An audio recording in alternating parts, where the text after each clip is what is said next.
Hello friends, welcome to Finspirations 9, the channel that leads you from finance, economics, money to wealth.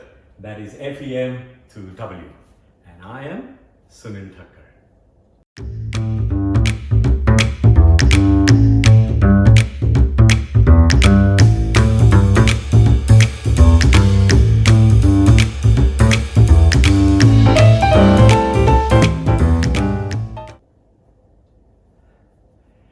In our previous episode of Understanding Financial Terms series, we talked about inflation. For people who missed that, I've added the link in the description below. As mentioned in the previous episode, we spoke about inflation. And now know that inflation can be defined as a persistent rise in the general price of goods and services for common or everyday use. And it also indicates a decrease in the purchasing power of our economy. Today, we're going to talk about how do we measure this inflation? Which index do we use to measure inflation? We measure inflation through a consumer price index or CPI.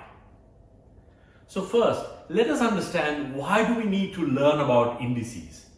Whenever we need to measure something, be it growth or inflation or stock market movements, we need to measure it through an index.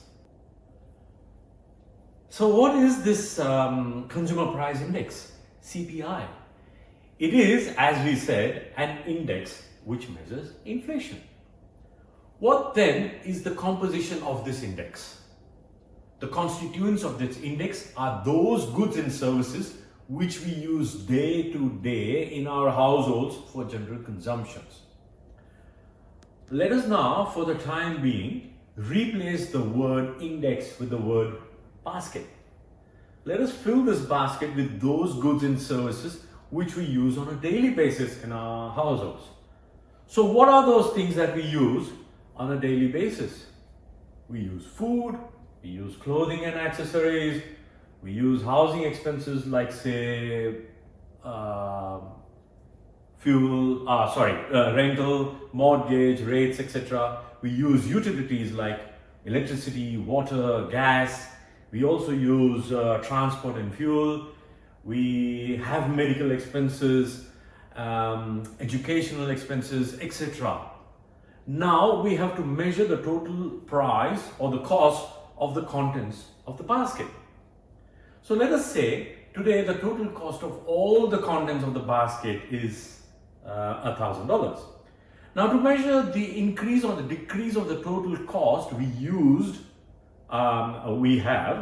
need to know what the cost was previously. Let us say the same items in our basket was $500 in the previous year. So the last year from which we are going to compare, the increase in the total cost is called the base year. So the formula to measure CPI is the cost of goods for the current year over the cost of the goods for the base year. That is, we know that this year was $1,000. So $1,000 divided by 500, which was last year. This is equal to 2, which is 2%. It's that simple. Hold on, wait. We need to know if all the items in the basket are of equal quantities. Obviously not. Each item will be of a different proportion. We might spend most, say, on food. Next could be housing, like rent, mortgage payments, rates, etc. Followed by clothing, then utilities like electricity, water, gas, transport like fuel, public transport services, etc., medical bills and education expenses, and so on and so forth. Now let us say this basket weighs 100 kilos, of which the food constitutes 40 kilos, housing 20 kilos, clothing 15 kilos, utilities 10 kilos, medical care 5 kilos, education 5 kilos, and transport say 5 kilos. So the total of all this is 100 kilos. This is called weightage. In our basket, we have food at 40 kilos out of the 100 kilos of the total weight of the basket, which means its weightage is 40%. Housing's weightage would then be 20%. Utilities will be 10%, and so on and so forth.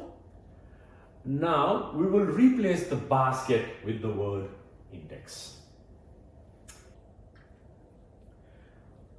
But friends, this weightage could change based on where we reside, whether we are in an urban area or a rural area, which means, is one index sufficient to capture the demographics of a country?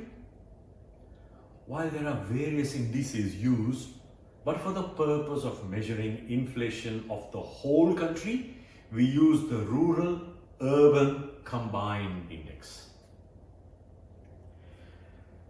This leads us to another question: is who measures the CPI? Different government agencies measure the CPI depending on the country of your residence. So for example, if you are in the US, it is measured by the Bureau of Labor Statistics, BLS. In Australia, it's measured by the Australian Bureau of Statistics, which is the ABS.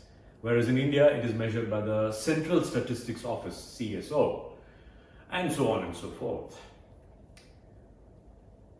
So the next time you read or hear or discuss inflation, you will know how it is measured through this CPI.